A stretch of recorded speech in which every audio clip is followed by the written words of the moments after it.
class, my name is Dwayne Allen, and today I'm going to give you some information on an event known as the Sturgis Bike Rally. This is an event that I look forward to every year.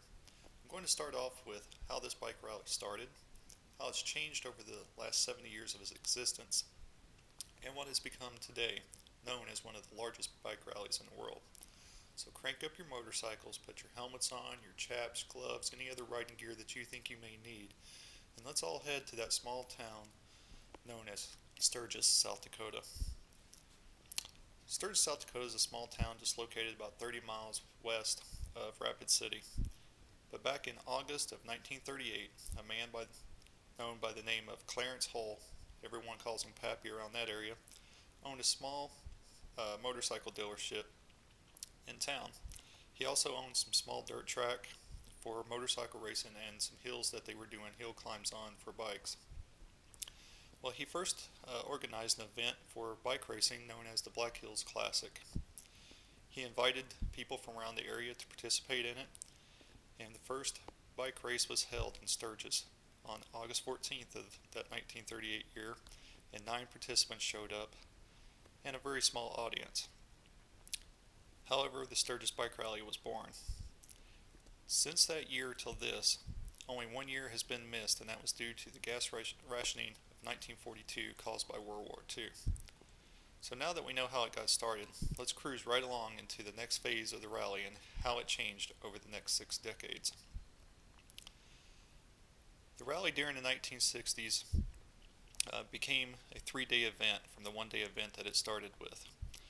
And in 1964, one of the things that changed that still is done today is Main Street was closed down to motorcycle traffic only. However, another change would take place around the 1970s when it became the 7-day event that we know it as of today. The races were still being held, but they were only for entertainment purposes only at that time, and it was more about the riding experience, and some bike shows had entered.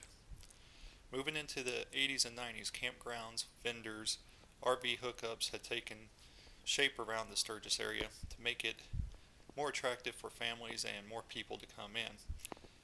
And also a professional events manager was hired to start organizing some things for the rally. It had become pretty good size.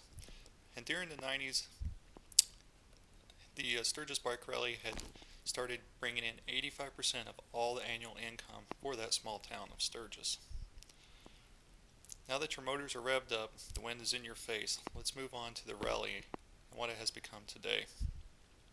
The 2010 Bike Rally was just held in August of this past year. It had an estimated attendance of over 600,000 people and an estimated bike traffic of over 450,000 bikes in town. That's a far cry from the 9 participants and the small crowd that showed up on August of 1938. Concerts have really taken hold in Sturgis, and that's one of the big things people look forward to.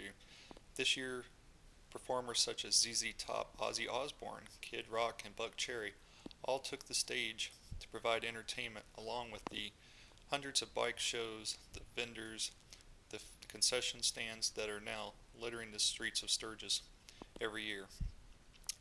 Gone are the days of just hardcore bikers coming to party it up at Sturgis. Now bikers come from all over the world to ride in the Black Hills, see old friends, bring families to enjoy riding, enjoy the concerts, and yes, still to enjoy those races that it started over 70 years ago. In conclusion, I've talked about the famous Sturgis Bike Rally, how it started from a small bike shop owner who sponsored some races, to the one missed rally in 1942, and the changes the rally went through from a 1-day event to a 3-day event in the 60s to the 7-day event that it is now. How the event started with 9 riders and now had over 600,000 visitors this past year to enjoy not only the concerts and the rides in the Black Hills, but yes, to experience some of that history of the hill climbs and the motorcycle racing. I hope you've enjoyed this brief history of the rally. Thank you.